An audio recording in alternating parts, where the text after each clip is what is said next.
જામનગરના જોડિયામાં વરસાદી માહોલ છવાયો। જોડિયાના ગ્રામ્ય વિસ્તારોમાં વરસાદી માહોલ જામ્યો છે। અવિરત વરસાદથી ખેતરોમાં પાણી ભરાયા। લાંબા વિરામ પછી વાવણી લાયક વરસાદ થયો। વાવણી લાયક વરસાદ થતાં ખેડૂતોમાં પણ ખુશીનો માહોલ જોવા મળી રહ્યો છે। તો જામનગરના પણ અનેક વિસ્તારોમાં વરસાદી માહોલ જોવા મળી રહ્યો છે। જોડિયાના ગ્રામ્ય વિસ્તારોમાં વરસાદી માહોલ જોવા મળ્યો છે। ખેતરોમાં પાણી ભરાયા છે, જેને કારણે ખેડૂતોમાં પણ હરખની હેલી જોવા મળી રહી છે। ખેડૂતો આનંદ અનુભવી રહ્યા છે, કારણ કે લાંબા વિરામ પછી વરસાદ છે તે પડ્યો છે। વાવણી લાયક વરસાદ થતા ખેડૂતો ખુશ છે। સંવાદદાતા હિરેન ફોન લાઈન પર જોડાયા છે। હિરેન, જામનગરના જોડિયામાં વરસાદી માહોલ છવાયો છે, શું સ્થિતિ?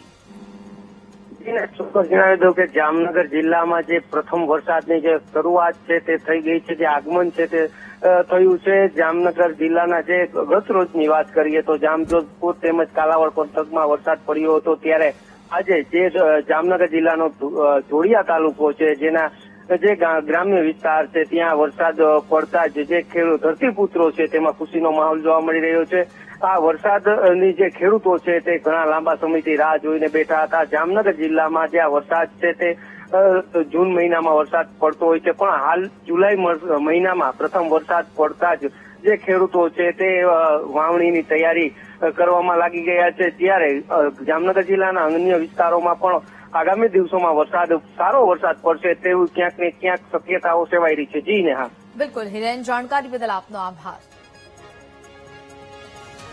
તો ખેતરોમાં પાણી ભરાયા છે, અનેક જગ્યા પર વરસાદી માહોલ છવાયો છે, ખેડૂતોમાં પણ હરખની હેલી જોવા મળી છે।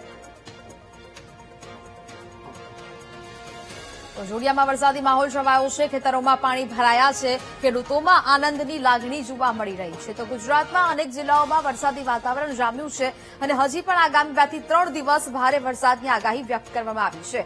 ગ્રામ્ય વિસ્તારોમાં વરસાદી વાતાવરણ જોવા મળી રહ્યું છે।